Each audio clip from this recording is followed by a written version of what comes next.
Oh yes, I'm finally here on a road trip with the brand spanking new e-Golf. Now the old one had 24.2 kilowatt hours of battery, but this new one has almost 50% more, 35.8 kilowatt hours. So that sounds, doesn't sound that much, but in reality, what I will prove here is that it's almost twice as good. Yeah, because the way stuff works with charging stations and all that. Yeah, so I'm gonna do the regular test now from Oslo to Trondheim and back again. And normally I drive, from here to Trondheim, and then the next day I go back. But today I'm like, you know what? I'm just gonna hammer it and finish the trip within one day. Yeah, that's gonna be freaking hard. But you know what? I think this new car can do it just fine, because it has a bigger battery pack and also has more power. Oh yes, yeah, I'm looking forward for that. So I think the first stop now will be Espa. Yeah, that sounds a bit early to stop, but we have some motorway here. I'm gonna test the motorway consumption, and we also have some massive headwind. And you want to charge before you run out. And I had to do a detour, so I look at the map. I'm like, well, I don't want to take any detours to go to a specific charger, so I figured Espa is a good choice. Yes, so it's not like I have to stop there, but it's more convenient to take a quick stop there. Yeah, so Espa is the next stop then.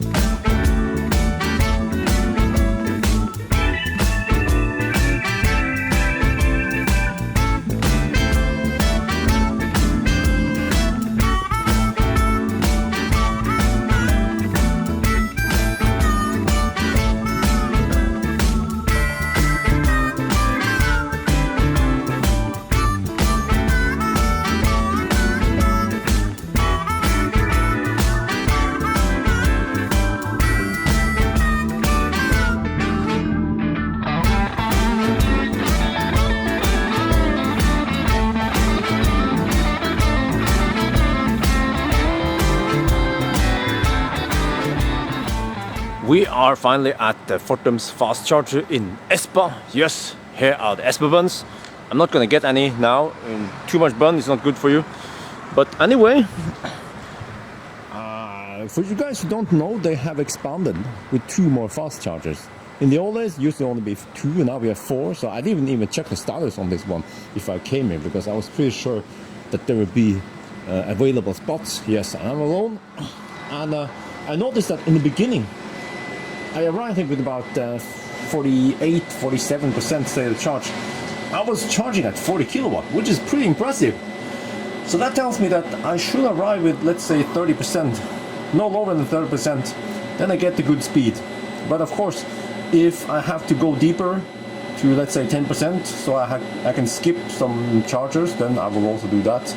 But now I see that the speed has dropped a little bit, so it's not optimal to stay here too long. But before I leave, we're gonna leave soon, I have to show you the new features about the e-Golf. So the new e-Golf, well, looks more or less like I say the old e-Golf, but there's one nice improvement, which is the screen. The instrument cluster is now fully digital. Yes, oh, not that old analog gauge crap. And it can be customizable. You can have the map in the middle here. Well, okay, I think the map won't show you right now because we are charging, but you get the map here. You can customize what you want to see. Oh yeah, it's so much nicer. And also navigation here is pretty nice now. So you can, let me see, it's a touch screen, just like the old one, but the new one is glossy. So I prefer, matte screen, not glossy screen. And this is like soft buttons, menu, and then you can scroll here, settings. But I still, I get the impression, okay, even though it's a touch screen, but they haven't really designed this touch screen interface to be used as a touch screen, because now it seems, I mean, you see all the menu options are down here and you have to scroll, so that's not very user friendly. It seems like, you know, it was designed for old system where you had like a up down button or maybe like a jog dial like the iDrive. Then it kind of makes sense to have this menu architecture. So they should like redesign it more like Tesla, you know, that's more user friendly. That's more like how you design user interface nowadays for smartphones or whatever. But it's still, it's a step forward. And then how the heck is there a back button here? How do I go back? No. You see, it's not too intuitive. I have to go to menu maybe. Yeah, so you have to go like all the way back, and then sound. What do you have here? Volume. Okay, you see. So it's like, okay, there we have a back button. So it's not consistent. Okay, I think it's because you are already at the highest level. So in a way, there is no, the back is to go to menu, but they should still include that button for stupid people like me. Yeah. So navigation is pretty nice, large screen, and you can zoom out, I guess, by doing this. You know, it's pretty smooth. Yes. So you see, we are there in Espa. We're gonna go to that Shell station over there. 137 kilometers away, but I have to take a detour to Hamar. So let's say 150. Yeah. And the car shows that I have 224. So that's more than enough. Yes, we will have some motorway. Let me see, I'm gonna show you here. So there will be a tiny stretch here with motorway, maybe like 30, 20, no, it's more like 15 kilometers only with motorway, and from there it would just be 80 kilometers per hour zone. So we're not gonna burn crazy amount of energy, because over here the first leg is the high-speed test in my review, and then you see that at the high speed, like motorway, you consume a lot, but soon enough, when we start driving slower on the non-motorways, then the consumption will drop. Yeah, but you know what? We are at like so this is okay. One thing I don't like about the Golf is that they still don't show you percentage of state of charge. It's like, okay, 10%. We are at like 94% ish. Yeah.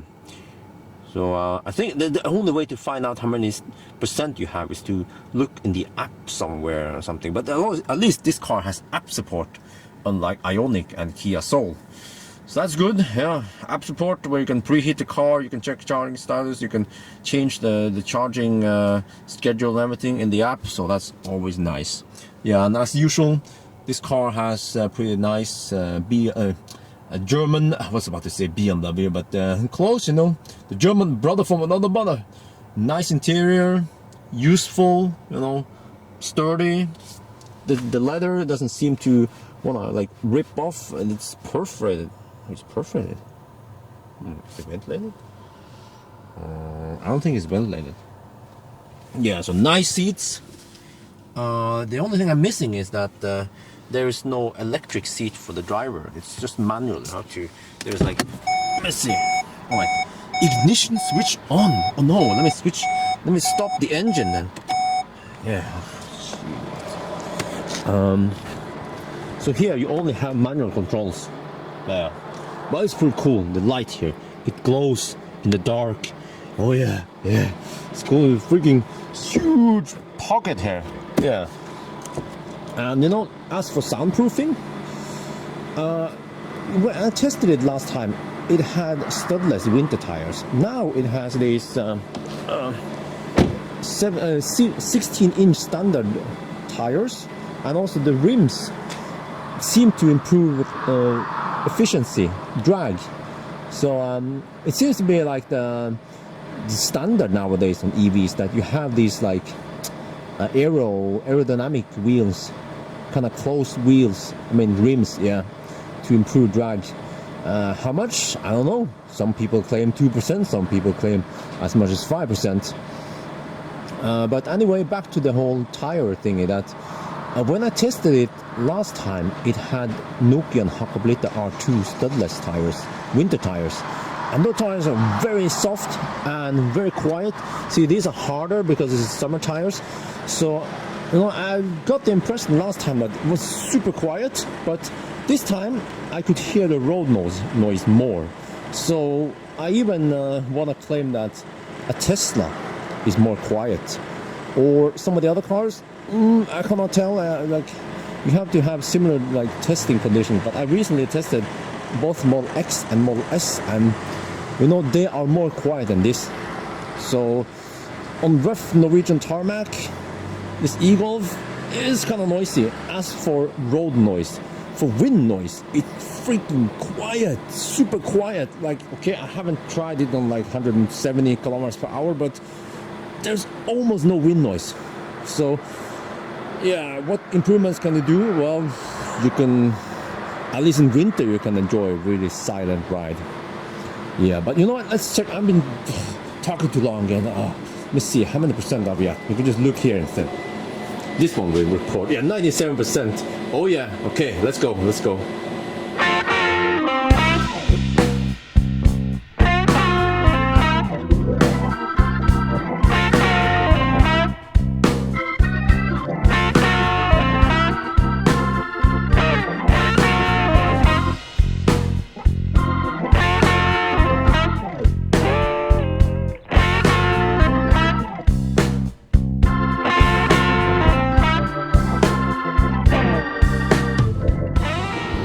Okay, we just delivered some items and pick up some items, and we'll go to Trondheim. And now we are on a 2-lane highway. And look at this! We have auto steer-ish thingy. That one is called lane assistant. So it's on the same level as Opel Ampera E's or Bolt EV's lane assist. Not as good as Tesla's autopilot, of course, and not as good as Ionix's auto steer type thingy, but at least it can kind of steer for you. Let me show you here again. Just let off the steering wheel, and then it sees that, oh, it's about to move over, and then it corrects. Yes, and then it goes on the other side, and then it corrects. So it kind of works. And now take over steering, then it bugs me, and then it disengages. So yeah, you can use it for, let's say, 5-10 seconds. Yeah, it's useful when you want, like, I don't know, pick up some chewing gum or switch the radio or something. Yeah, but not for like autopiloting. But at least it's a step forward, and it's somewhat useful. Yes. Oh, well, we have some traffic, and the speed is going up and down like a yo-yo, but that's fine because this car is equipped with adaptive cruise control. Yes, you have the stuff over here. Here you can change distance to the car in front. So let's see, okay, want to be very far away or very close. Yeah, so that's awesome. This is like, in 2017, it should be a must on every car. Yeah. So, and the sound, I'm testing now, Bluetooth audio. Yes, it's good. I kind of miss some bass. Yeah, some more bass would be nice. But still, there's some interface here to interact with Bluetooth audio. So, and then I use Spotify on my phone. So it's, I would say it's okay sound. Well, I'm not an expert on sound, but to me it sounds good. Let's try to boost up here.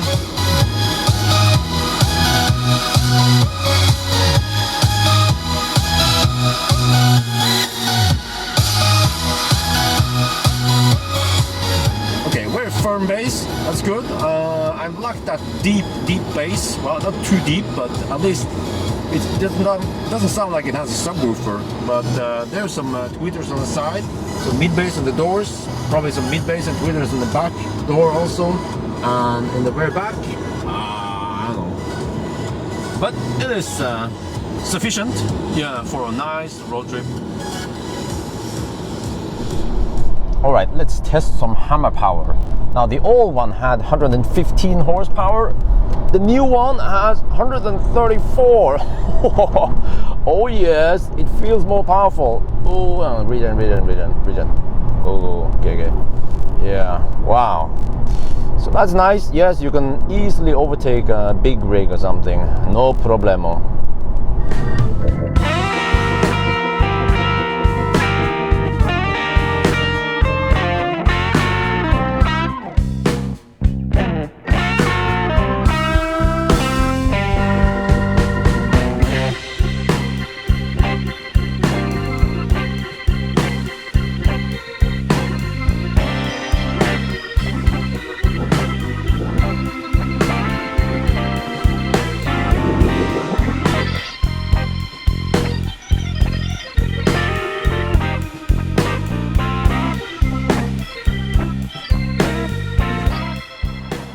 Oh yes, we are juicing up at Hanestad right now, and based on the previous route, previous leg from Espa to here via Hamar, I consumed 27 kilowatt hours, and I did the math, and the car, at least the way I drive it, I have 30 kilowatt hours available. So if I drive really careful, I might even squeeze out 31 kilowatt hours. So that is huge. Yes, that's a big difference from before. I don't remember how much I managed to pull out before, but I remember it was less than 20. So that's pretty good. And I also checked the charging speed right now. It seems to be, even at the bottom here, we are getting like 38, 39 kilowatt. Okay, it's not like, it's not like Leaf or Ioniq, but still, it seems to be better than the old Golf, because in the old Golf I remember getting only like 36 kilowatt, and 36 versus 38.5. Yeah, it helps. So we're gonna check out now later to see how, the average speed should go up, but people have been telling me that some people claim that there's some limitation with this car, that it cannot take too many DC fast charging, that it doesn't have active battery cooling and everything. So we're gonna put it through some tests to see how well it handles it. It's just in the beginning now, but already I get the impression that, right, this is the second fast charging session, but we are coming here already, almost in Alvdal, so we don't need to fast charge every 60 to 80 kilometers like we did with the old Golf. So at least this one can do, roads like this, it can easily do 200 kilometers. Yeah, but I think more for better comfort, maybe about 150-ish. Yeah, then you can stop when you need to pee and whatever, and then you don't have to push the battery too high and then discharge it too low. So you want to stay in the good zone. Yeah. Okay, let me show you how brilliant the navigation here is. So, new destination. Come on. What the heck? Okay, I just started. All right, and then you don't have to do all that crap enter street. City, country, street. Just okay, I want to go to Shell. Where should we go? Let's say Shell. Okay, Shell. I think I remember it was Shell. Berkak. And it also, Rennebu, right? But you see, even if I use this, it index both the A and O. Okay, start. That's it. It's as easy as Tesla. So much easier than, BMW. So much easier than the iDrive. Enter this, enter that, enter this. It's supposed to be easy like this. Okay, so 146 kilometers. We have, according to the GOM, we have 132. So we still have to charge her for a little bit more. Maybe 10 minutes more. Yeah. You know what? Maybe I should show you guys the rest of the car. Yeah. Wait. Ignition switch. Oh, stop the engine then.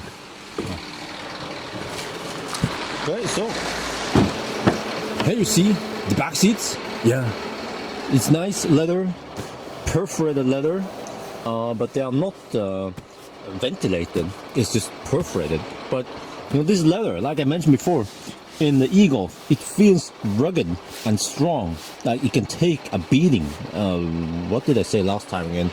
It can take years of pounding from a German guy. Yeah. There is no rear seat heater though. So like Ioniq and Kia Soul.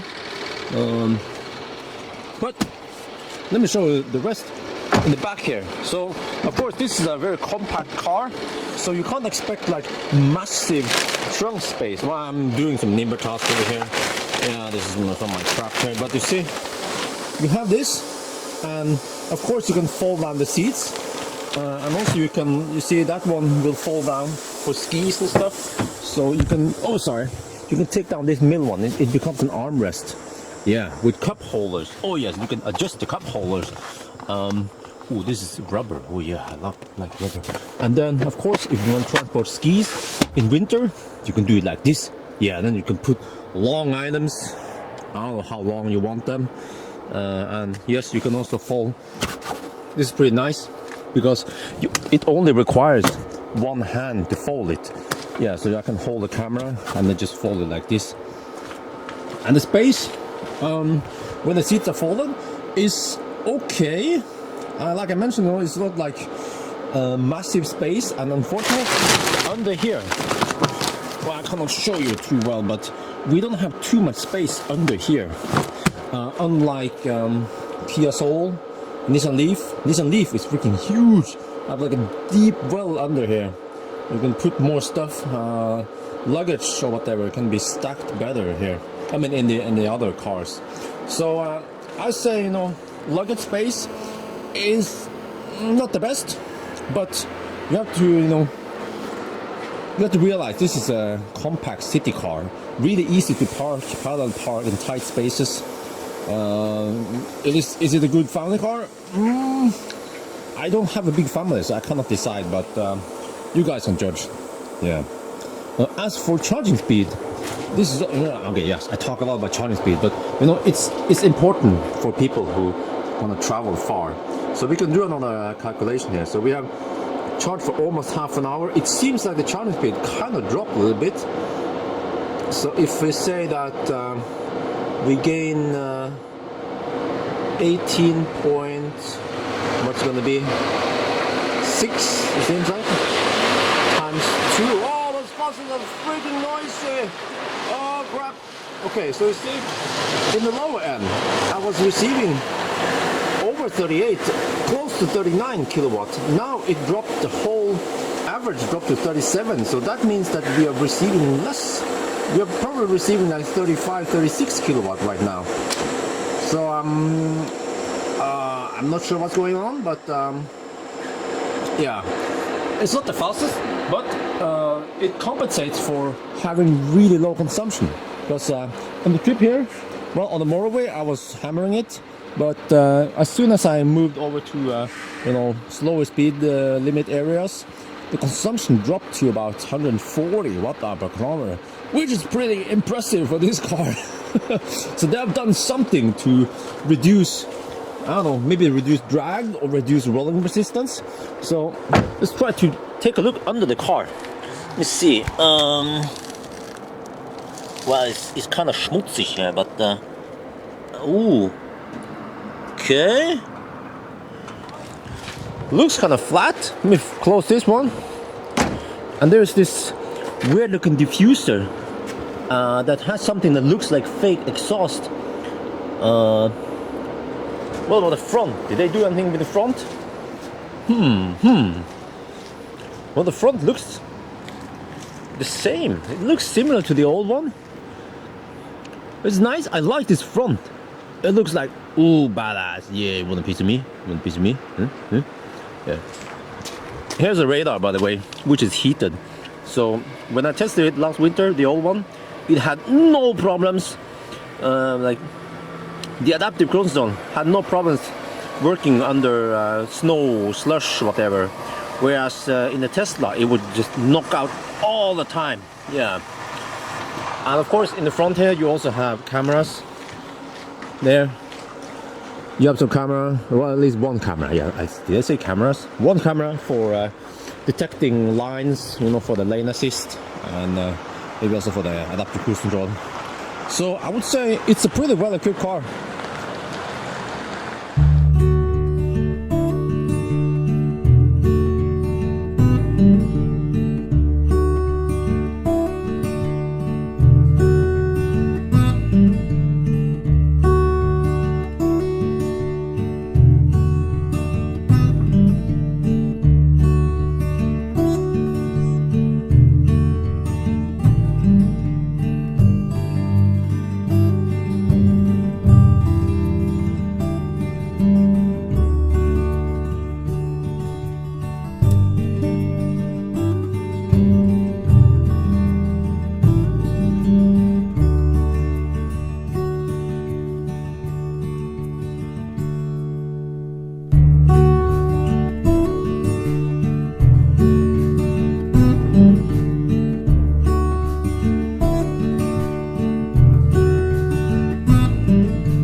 In Berkak at the fast charger.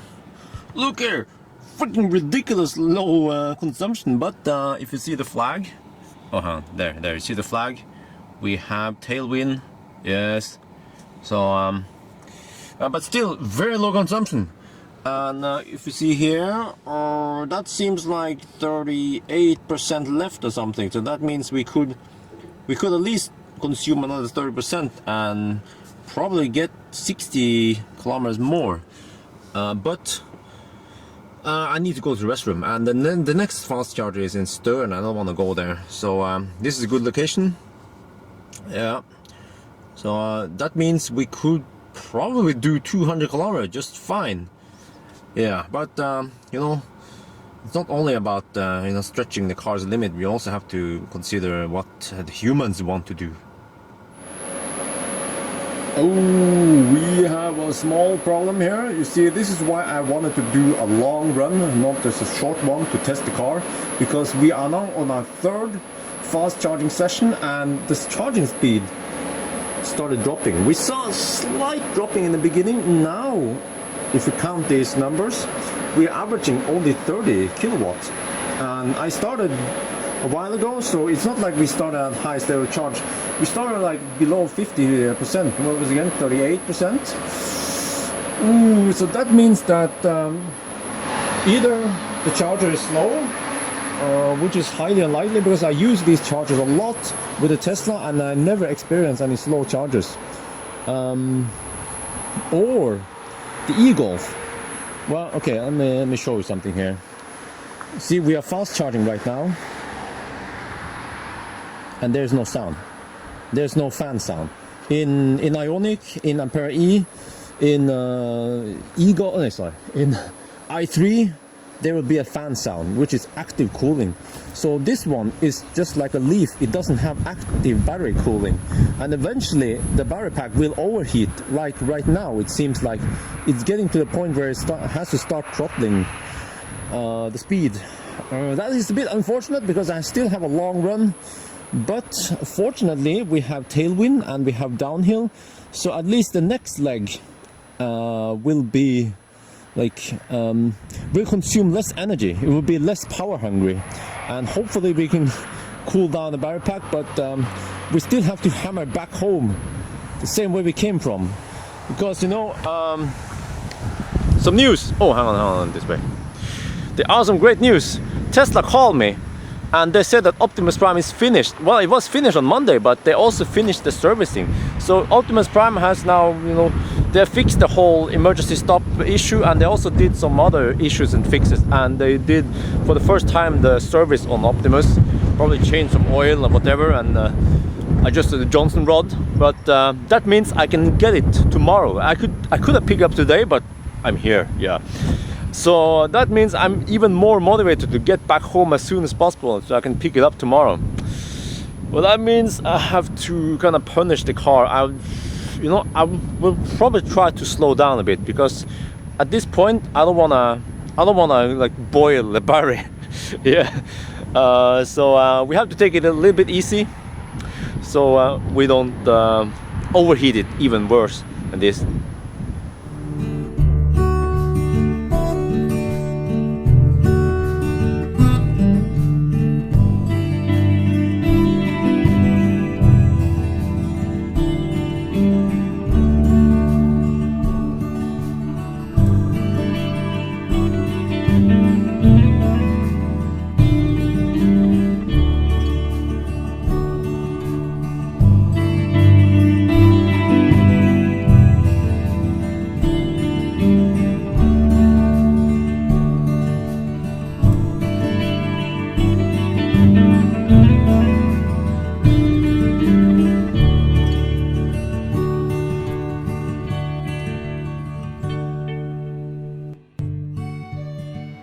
We are now in Trondheim, and this is the only pickup I will do today for the whole trip. I don't want to push the limits, you know, it's not my car, so yeah. But anyway, we have two chairs that I will try to fit in the back here.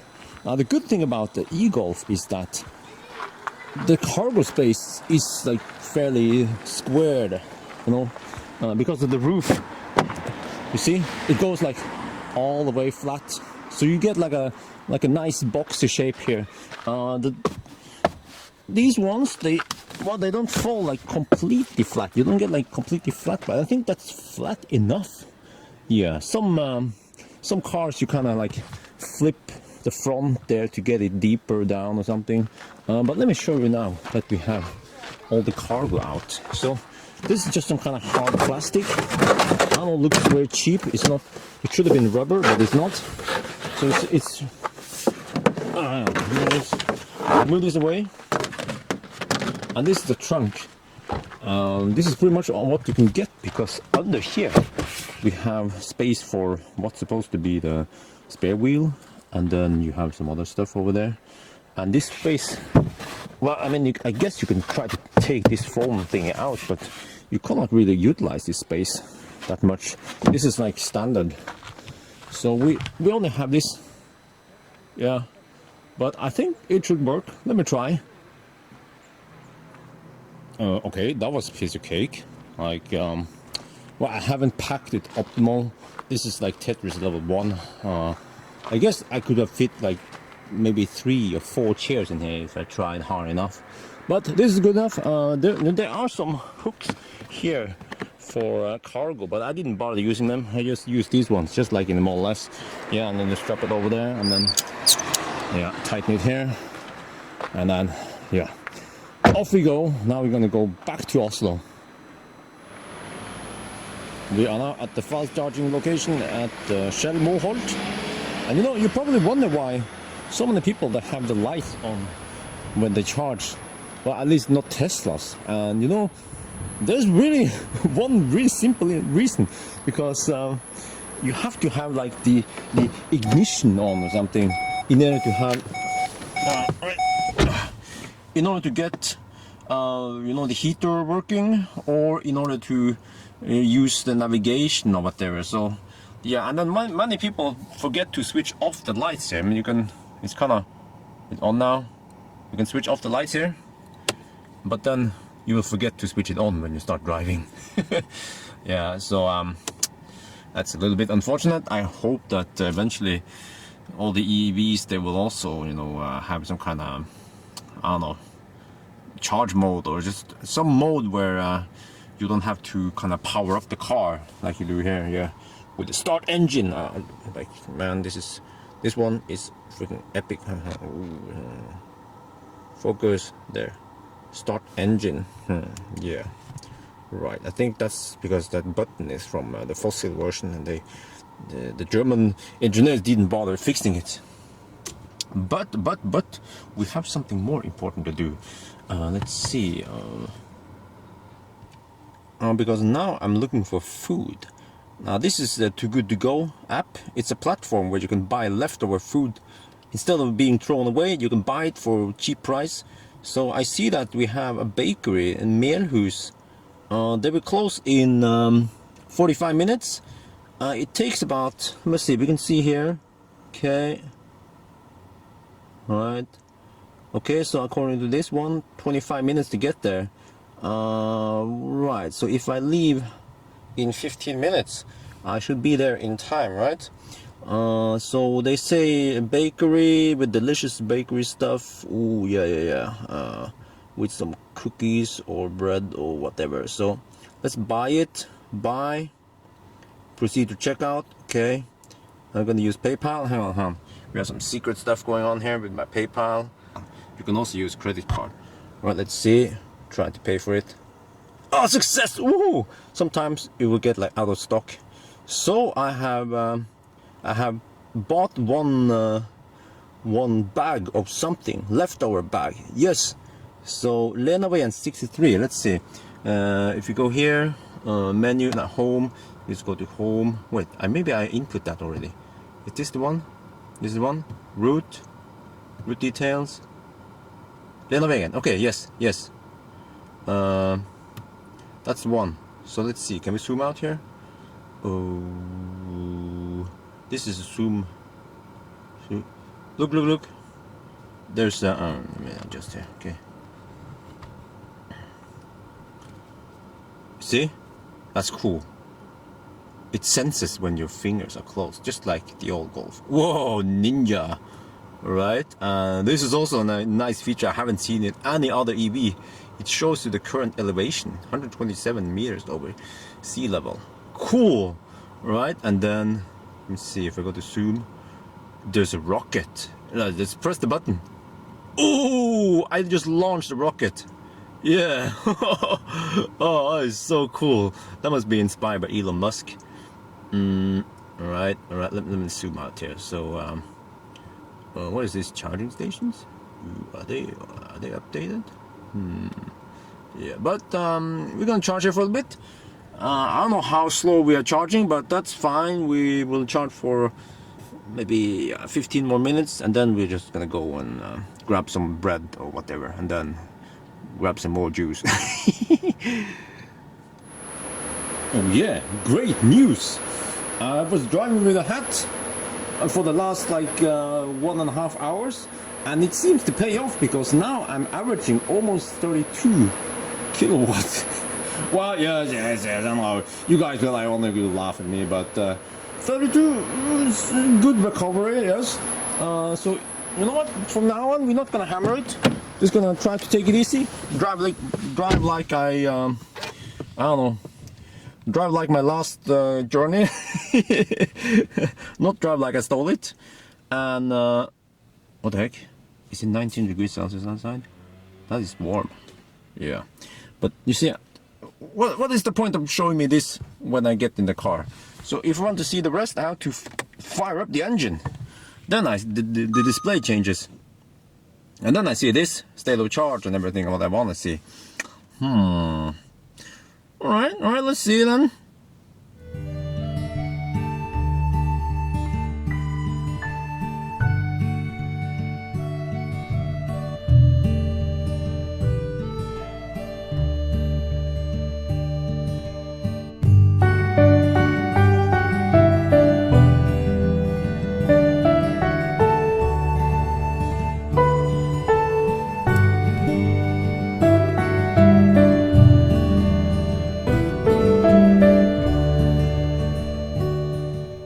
This is Melhustorget. Yes, the pickup point. They have a bakery in here. So here's what I got. Today's catch. They give me a leftover, so it's a few bread and some more bread. I guess this is nice to eat with soup. Oh, sorry. And here we have some. Alright, it's called wienerbrød. Yeah, I think it's called pastry or something. It's some cookies. So that's good. I have something to eat then, and also have something to eat when I get home. Oh yeah. But let's see, we're gonna fire up the engine again. Oh yeah, I love that button. Let me see, how are we looking? The time is 8. We are about 200 and... No, wait, we're about 400 kilometers away from home. But we have enough range. I wonder if we have enough range to get to Alvdal. But either way, we will stop in in Berkak. Yeah, that's like my usual stop. So let's try to enter Berkak again. I think we have it in the history here. This is like also another like cumbersome, that every time you fire up the car, it has to initiate everything. But on the other hand, unlike Tesla, when the car is shut off, then you don't consume energy that much. The Tesla is like always standby. So let's see, my new destination, and it's not there responsive. Okay, Shell, Berkak, there. Yes, all right. Oh, I just entered again. It's so quick anyway. All right, so let's go for that one. Yeah, that's only 64 kilometers. Oh yeah, off we go then.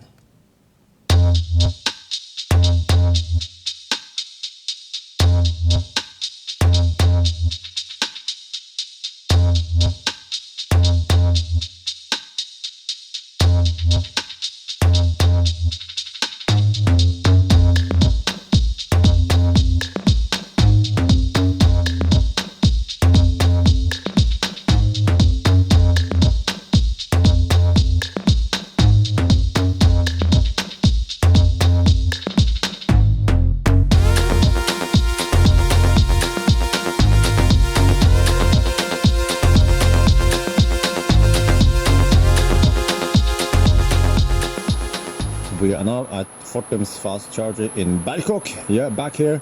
I like this location because we have a restroom over there and it's always open 24/7. But if you see here, the speed has dropped to 28 kilowatts. So 28 is not very fast. Yes, we were getting close to 40 kilowatt earlier this morning. So it's kind of waste of time trying to push in more energy into the battery pack. So we know it's hot because of this. There's no indication in the car, unlike in Nissan Leaf. At least they're honest about that something is going on. But we can try this. It's a FLIR thermal camera. Yeah, it's kind of weird. I'm filming the cell phone with that one, but it's hot in the back. It's a hot hatchback. No, I don't know, but it's kind of hot in the back here for some reason. Okay. And I haven't been driving like a stolen car. I've been taking it very easy. Go for it. Let's see here. You see, that one is hot. The other charger is not hot. It's cold because it's not been used. Okay, the display is kind of warm. Yeah, but so where is all the heat? Okay, let's see. Maybe if we try to see under the car.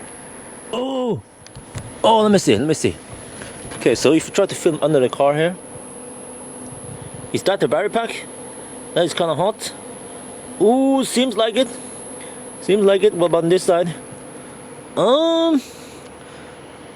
It's kind of hard to tell where all the heat is, but there's something going on here. So let's go closer, take a little look here. Yeah, I know this is clumsy. I should film with that. But yeah, you see, it's hot under there. Oh yes. Now, I didn't get this issue in winter because it was freaking cold outside. And now I get this issue because it's summer-ish. And this is not that hot, you know? It's like, feels like 12, 13 degrees Celsius outside. But let's not torture the car. Let's drive on, drive kind of slow, and let the passive cooling do its work.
are in Alvdal, not at the supercharger, no, on the other side of the river, where Shell and Fortum's fast charger is.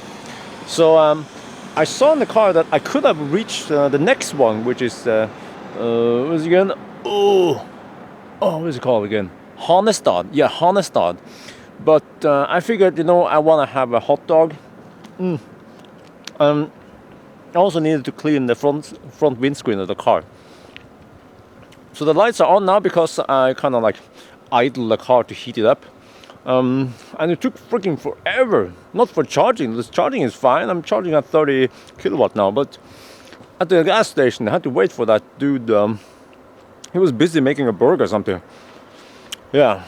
So I'm just gonna chill here. Shell. It's very quiet here. Kind of cold, which is a good thing. We kind of need that cold air to cool down the battery pack. But not much to do around here. In the daytime, it is warm, nice and warm, like 15 degrees Celsius. At night, it's like 4-5 degrees Celsius. So winter is coming. Yeah. Oh yeah. The interior at night is pretty cool. You have this blue bar here. Let me see. Highlight base. Yeah, that's it's like a blue LED. Nice one. Okay, same on this side. And also here you have some light for the handle, and also light in the footwell. Not too bright, but that's okay. That's okay because these are on all the time. And also when you open here, you have another light there. It's a freaking lightsaber, man. Shit. Oh, hang on a minute. Yeah, it's bugging me. Yeah. Okay. Now one thing I don't like is the color temperature of these LEDs. So you have LED in the front and also in the back, but you see the color temperature is too cold. So it seems to be like I don't know, maybe 4,000 Kelvin, whereas most people prefer about 2,600 Kelvin, like warmer. So it's not like a big upgrade, you know, just change these ones. Reminds me of in the old days of Millen Falcon, you know, the old Tesla. They also had cold LEDs, and then the new ones changed to warmer LEDs. So we are here, Shell Alvdal. Yeah, it says that one is occupied. That's right. Who the heck is that? Hanestad is a little bit too close. That's only like 30 kilometers from here. Shell Koppang is also too close, 75 kilometers from here. But you see, if I had the old Golf, I would probably have to stop in Hanestad, because I wouldn't be able to reach this one, Rena, if I wanted to go there. Let me see, Rena. Okay, 135 kilometers. It's a little bit too far. Yeah, stretching it. But I don't want to go to Rena, because the problem with Rena is it's like a detour. Same with Hanestad, it's the detour in the city. Elverum also, you kind of go the wrong direction. So you know what, I want to go this one. This one is right on the route. Shell 711 Loten. And according to the navigation, that's 179 kilometers from here. Ooh, but you know, with a big battery pack, you can choose where you want to go. Whereas if you have a small pack, then you are kind of stuck sometimes. You just have to juice up somewhere, you know. You don't have no other options. And also, if I look at this one, the Windy app, you see that we are over here, and we just passed the worst headwind area. Now we will have some side wind, pretty much. So the consumption shouldn't be too crazy high. And also, if you look here, this is pretty cool. Let me see. Let me adjust here. This is a really nice feature that no other EV has. You can see current elevation right now, 500 meters over sea level. And if I remember correctly, Loten is like 100-ish, maybe 100, 200 meters. So we have elevation advantage. Yeah. So we're just gonna wait. We are 173 kilometers, but this is just a gum, you know. Yeah. But I can see that we have passed 80%. So let's do a rough calculation here. We have to do the Tesla Bjorn style calculation here. So if you take Let me switch off this one. Okay, is that better? No, kind of. Okay, there you go. So if we take, let's say, okay, 0.8 times 30 kilowatt hours. So we have 24,000 times 100,000. Yeah, there you go. 24,000 watt hour. If we average, well, we can just divide it by 180 kilometers.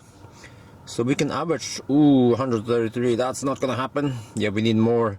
Or we could, you know what? We could use the typical calc, because this one is independent on. Well, actually, I can't use this one. Never mind. This one is based on a fixed value. Yeah. Well, actually, you know, let's try. So if you go here, if you say that unit, okay, your car, okay, then I say that my car, this one, will average 145, for instance. Okay, that's not too unlikely. And then they say distance to the next charger is 179. Let's make it 180. Current battery charge 100 and. Well, this is the thing. It's not based on tip. It doesn't work. Yeah, forget it, because we use a GOM here. So the whole thing here is not based on that typical or whatever. But well, let's try to. I input 177. What did it say then? 177. You can average. Well, yes, that gives you some kind of indication. But it means that I have to stay here for maybe 5 more minutes, and then I should be good to go.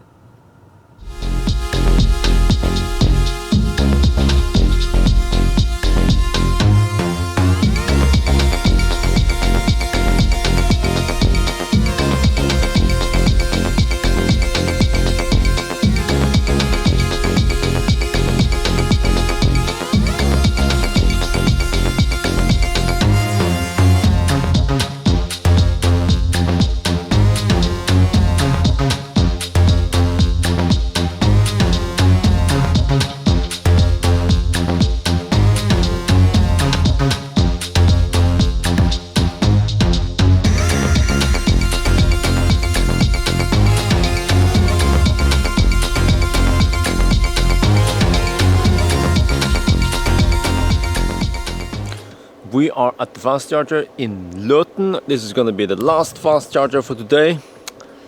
Yeah, they are available, of course, because it's working 2 a.m. at night here. And I was expecting this one to be open, but it's not. Yeah, I thought it was open 24/7, but as you see, there are almost no traffic here, so it's not profitable to keep it open then. But anyway, just juicing up, and I look at the average, and well, let's do another calculation. This is the last one for today. So if you take there 10.48 divided by 18.5 times 60, not too shabby. 34 kilowatts. Yeah, that's more than we usually get today. So it seems like my semi-slow driving, plus that we have some tailwind, we're going this direction, kind of helps. Low consumption. It's a bit cold here, but you know what? If you go behind here, oh yes, here. This is nice and warm. This is where the cooling fans output all the heat from the charger. So if you're a hobo and you're freezing at night, then and someone else is charging, you can just stay here behind the fast charger. It's nice and warm here. Oh yeah.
we are finally back home. Yeah, it's been a long day. But you know, last time I tested the old version of this e-Golf, there were mainly 3 problems with that car. Well, not problems, but limitations, I would say. Now, the battery pack was a little bit too small, so you couldn't choose which fast charger to skip. So you some places you have to charge there, and then you have to charge on the next one. So that was a little bit cumbersome. And also the efficiency on the old one wasn't the best. They have done something with the new one, some improvement. I'm not sure what they did, but it seems to be more efficient than the old one. And the third problem with the old car was that instrument cluster was just too fossil oriented. So now with a digital instrument cluster, you have more options to show what is relevant for EVs. So there's one step closer to being even better EV. But things that I don't like about this car is that they could have utilized the space in the trunk better. There's like this weird space under the trunk where the spare wheel should be, and they just put some foam there, and there's it's weird. And also the touchscreen is nice, but I prefer like the non-glossy. I prefer the matte screen, but I guess this is a trend, glossy touchscreen. And also the whole like user interface in that touchscreen should be better. Like it's like I mentioned, it seems to be like old design just squeezed into a touchscreen. Yeah, but at least it's getting there. But the navigation, how the navigation works, is just freaking amazing. I already love the old one, and new one, when you can just, well, I think it always worked that like you just enter the address and that's it, much faster than some of the other system I have tested. So that's also nice. And as always, as before, the Golf just drives pretty nice. It's tight, it's very stable on the highway, mostly quiet, but I have to blame the tires, I guess, that we have some road noise. And also in Norway we have lots of rough tarmac, noisy tarmac because of studded tires. So of course if you drive this in Denmark or France or especially Netherlands, with smooth asphalt, then you won't hear too much of the road noise, and there's almost no wind noise. Pretty good soundproofing, but the soundproofing in the wheel arches could be better. I get the impression that nowadays the newer Teslas, they have really good soundproofing, so on par with many of the German brothers from one of the mothers. Yeah. And what else? Oh yeah, and the lights. The light was just a really pleasant surprise. I love the headlights. Now some people commented that once the headlights break down, then it's gonna be freaking expensive. We're talking about like 2,000 euros or something. So I'm like, oh shit, okay, that's expensive fun, but safety is expensive, right? So overall, I like the e-Golf. I also like the old one, but there was like things I didn't like, which they have improved in the new one. It's still a very compact car. I still feel a little bit cramped here because I'm used to the Model X, but some other people might feel more comfortable in here. And also this is a very nice city car. Just really nimble around the city and park and stuff. But this test was mainly the long range test. Now there's of course this one last problem that I ran into, which is the overheating. So if there's one thing Volkswagen should do to improve this car, is to add active cooling, I don't know, air cooling at least, or liquid cooling, something, active cooling of a battery pack. Because not only is the problem that once you drive on a very long trip, things start to overheat, but it's also not healthy for a battery pack to have that high temperature too long. So yeah, but on the other hand, I mean, if you buy this car and you don't do crazy trips like me, which most people don't do anyway, then there's no problem. But if you live in Germany or other places where you can usually drive at like 130, 140 kilometers per hour, you want to do that long distance, then this might not be the best car for you. But if you want to buy this to drive around the city and occasionally take a long trip, then it would work just fine. And you know what? I drove like I stole a car in the beginning, which was probably not the best idea because that built up some heat. But it took about 500 kilometers, 300 miles before I started getting some issues. And most people, they don't drive that far in the day, so 500 kilometers is good.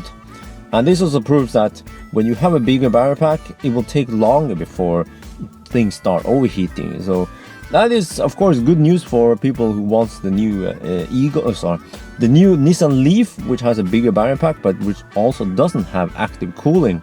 But yeah, my theory was that yes, you know, with a bigger pack, it will take longer before you overheat. And also, once you overheat, it's still not too big of an issue. Like this one, had the whole overheating problem was pretty much for the rest of the trip back again, but I still survived. It was slightly slower, but it wasn't like claustrophobic.